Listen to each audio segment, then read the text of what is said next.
Ladies and gentlemen, it is my honor to present to you your hosts, Spencer and Lara Williams. Hey everyone, I'm Spencer. I'm Lara, and we're married with board games. Imagine being able to command the powers of water, grass, fire, and chaos. You could use the powers in any way. How would you choose to use them? I would choose to embark on a quest for glory by taking down others who also wield these powers. In fact, you might say we'd have something of a skirmish? Well, thankfully you don't have those powers because we'd all be in trouble. But the game Sorcerers Skirmish promises to at least let you feel like you do. So, does the game keep its promise? Let's find out.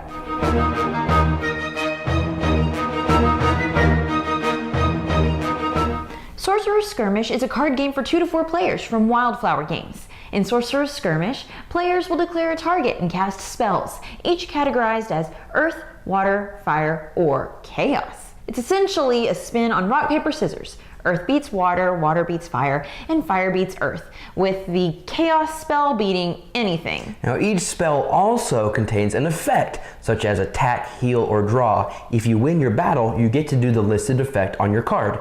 Each player starts with a health of 13 points, and the goal of the game is to knock out your opponents and be the last sorcerer standing. Let's take a closer look at what you'd be backing in this Kickstarter campaign. This is Sorcerers Skirmish.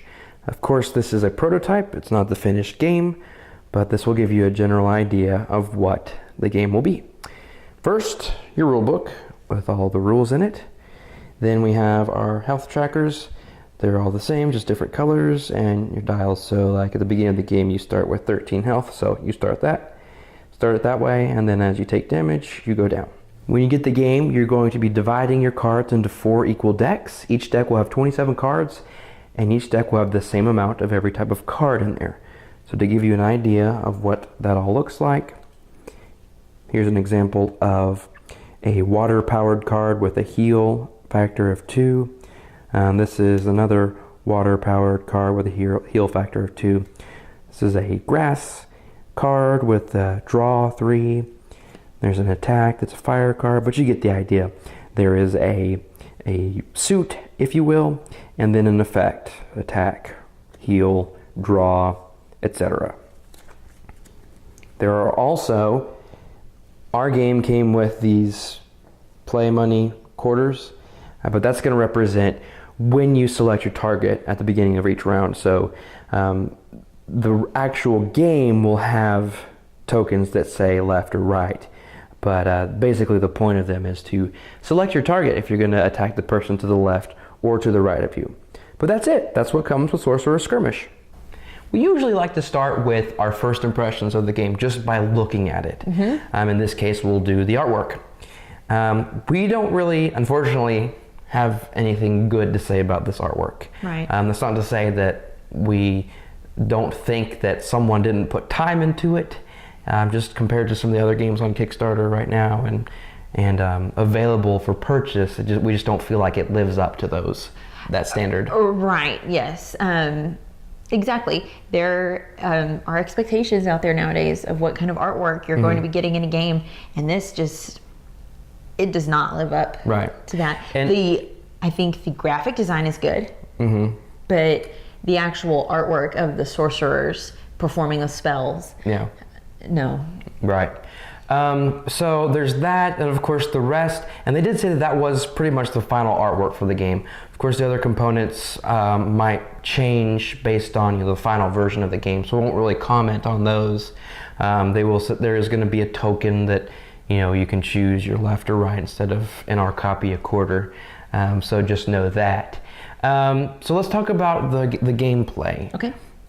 This box, this game, this version right here is 2 to 4 players. Right. But if you purchase more than one copy, you can play with more players. Correct. Yes. We started with a 2-player game, and then we played a 4-player game. What are your thoughts on the 2-player game? It's kind of stale. Yeah. The 4-player game makes it better. It makes it more interesting. Because in the main difference being that in a 4-player game, you get to choose your target, based left or right, whoever's still left in the game. Whereas in a 2-player game, well, you choose who's across from you, and it's going to be the same person every time. So the variety isn't there. And then when you get to dueling, you have to, duel, and you're essentially doing the same thing, right? Right. Okay. Yeah. And then, what the game really boils down to is rock, paper, scissors. Yeah. Right. And so being in a more than 2-player game, it makes it a little more exciting in that you don't know who to defend against. You can only defend on one side, but attacks can be coming from both sides. That does make it a lot more interesting. Yeah. But especially when you're using such a basic mechanic as rock, paper, scissors. Right. And then we there is a little or thing. Rochambeau. I think that's what some people call it. Sure. I don't speak French. We did mention the duel thing, the duel idea. It does kind of make things interesting. That's when I feel like it goes into war. Yeah. So what happens basically? What's a? Well, okay. So you initiate a duel by 2 players who have selected each other, playing down the same, basically suit. Yeah. Of the earth, water, or fire. So they're locked in a duel. So in subsequent rounds, when you're playing with more than 2 players, they cannot select anyone else until this is resolved. Other people can still be selecting them and getting their hits in on them or healing up off of them, but they can't go against them. They're stuck here. And so you keep playing down cards after that, trying to see who can beat. Right. And if you keep laying down the same spells, you stay in that duel, and the duel ends when you finally play different spells. Right. And then whoever won, they get to do all the actions of all of the cards that they played built up in that duel. So that is kind of interesting. Yeah. The thing about it is, though, is as Lara mentioned, if you are locked in a duel, it does open the door for other opponents to harm you unchecked.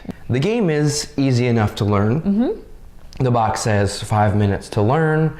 I'd agree with that. Oh, wouldn't you? most definitely, yes. And especially if you're trying to keep up with the who beats what. I didn't figure it out until our second game. The order. Look at the back of the card. Yeah, the order on the card tells you. Yeah, what. the way they go around the circle. And speaking of the rules, they do mention in the rule book that if you're clever enough, you can count the cards. Right, because as you spend your spells, you're supposed to divvy them up. Right. And everyone starts with the same amount of cards. Everyone starts with a deck of 27 cards, and everyone has the same amount of different kinds of spells. So if you know that somebody has 5 grass attack, that's just an example, then you can try to keep track of how many attacks they've spent, and then that way that they're running low. The probability of them playing that, maybe I should do this. Yeah. In theory, that's a good idea. We find that in a game as light as this, that's not something we really wanted to explore. It's in a filler games. That's just something that we didn't really want to think about. Yeah. To just as we're sitting here playing this short game. Yeah, it's just because there are games that's expressly their purpose is just a quick, easy game, and in those kinds of games, I don't really see there being multiple strategies to them. That sounds like an extra strategy that I don't really want to worry about. Yeah, so if you're really smart and do that kind of thing and can keep track of, because you'd be not only keeping track of this person, you'd be keeping track of the person to your left. So, or this is my right, this is my left. Yeah. The time he was talking about your right and your left. Thank you. That's exactly right. Yeah. Now the time frame on the game, I would say it's very variable. Oh, most definitely. Well, the box has 15 minutes to play. Do you think our 2-player game went that quick? I think our 2-player game did, yes. I do not think our 4-player game went that fast. Especially because I wasn't counting the cards. No. And we got down to 2 of us players, and I had this guy knocked down pretty low, and then he started healing up. Yeah. Well, yeah. So you can go back and forth of attacking and healing and attacking and healing and attacking and healing. So there is that danger. So because of that, the time frame is pretty variable. Yes. So based on everything that we've said, I kind of think that this is a little bit more suited for a younger audience. Would you agree? Yeah, and to just be teaching them basic concepts. Yeah. I think that, yeah, this would work for that. Or if you're into really light games. Right. Yeah. So, I mean, a bottom line for this game is that it's very light, and while not really a game for us, might find the right audience in younger gamers.